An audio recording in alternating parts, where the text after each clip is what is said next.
मैं Vinod Saran public health ठेकेदार union का प्रधान।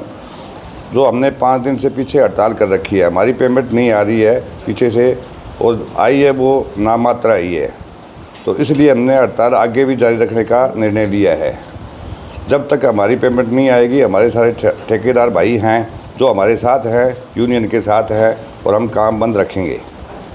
किस तरह के काम चल रहे हैं अभी जो अभी ये जिस तरह सीवरेज के है, मेंटेनेंस में जिस तरह पाइपलाइन के है, मोटर बाइंडिंग के है, और है जो सारे काम एक बार सारे बंद है। इसमें शहर की सप्लाई भी बाधित है, गाँवों की भी बाधित है। हमारी एक्शन से बात हुई है, एससी से भी बात हुई है, तो एससी के पास गए हम पहले, तो वो कह रहा है इतने फंड है, फलान है, ढिमकान है, तो हमें टरका दिया गया। बाद में एक्शन से मिले, वो बोले करते हैं हेड ऑफिस से बात है, तो वो गए। उसके बाद में थोड़ी सी पैसा और आया, पर वो ऊँट के मुंह में जीरा वाला ही बात है। नहीं, सीनियर हेड ऑफिस तो हम नहीं गए अभी तो यही अफसर ही बात कर रहे हैं, हम नहीं कर रहे, अभी यही करेंगे। ये जब तक हमारी पेमेंट नहीं करेंगे मान सम्मान के योग, तब तक हम हड़ताल जारी रखेंगे। जो कार्य बंद है, जैसे आमजन को काफ़ी तकलीफ भी हो रही है, बिल्कुल नहीं, हमने तो बिल्कुल बंद कर रखा है। क्यों? पैसे आएंगे तो काम करेंगे, पैसे ही नहीं आएंगे काम घर से ले लेंगे, कहाँ से आड़ती से उठाएंगे, कहीं से उठाएंगे, तो कहाँ से काम करेंगे बताओ।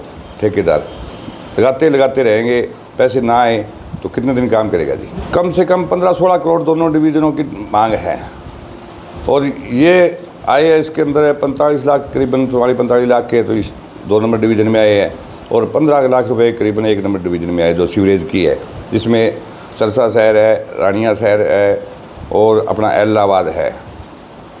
तो इसमें क्या होगा, सीवरेज में क्या होगा जी। आज बरसात का मौसम है, तो इसके अंदर ठेकेदार के पैसे बहुत लगते हैं। ये पंखा चलाना पड़ता है, कोई सफाई करानी पड़ती है, जिससे शहरवादी तो होगा। बाकी अब मैं Ranveer Jakhar, contractor public health.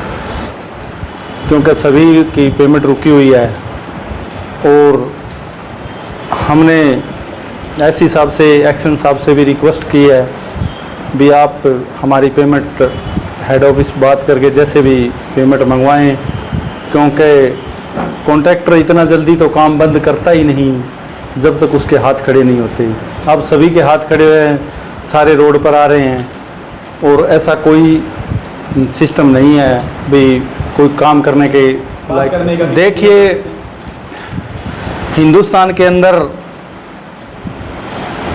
2 ही पोस्टें ऐसी होती है जिनके पास पूरी अथॉरिटी होती है। एक तो गवर्नर होते हैं जो कागज़ पर साइन करने से उसके पैसे बनते हैं, और जो एक एक्शन की ऐसी पोस्ट होती है उनके पास सैंक्शन की भी पावर होती है, पेमेंट की भी पावर होती है, और इससे ज़्यादा और इससे अथॉरिटी ऊपर कहाँ जाएं। और बाकी बात रही डिपार्टमेंट की, हमने नीचे से लेके ऊपर तक बात करी है। चाहे हम बात करें जो हमारे ईपीएस बनाते हैं, कंप्यूटर ऑपरेटर या कोई अकाउंट ब्रांच में बैठता है, जैसे ये डेली वेज पर लगे हुए हैं कौशल रोजगार में, या हम कोई जेई से बात करें, हम कोई एसडीओ से बात करें, हम एक्शन से बात करें, तो एक ही जवाब मिलता है कि आप एससी साहब से बात करो। पता नहीं एससी साहब ने इनके क्या कर रखा है, एससी साहब से कोई भी बात होती है, एससी साहब, बस नाम एससी साहब का ही आता है जी। और हमारी जब एसोसिएशन एससी साहब से मिली तो वहाँ पर भी कोई संतुष्टजनक जवाब नहीं मिला, और 1-2 बार मैं भी मिला था एससी साहब से, उनका वैसे कोई रवैया ठीक नहीं था।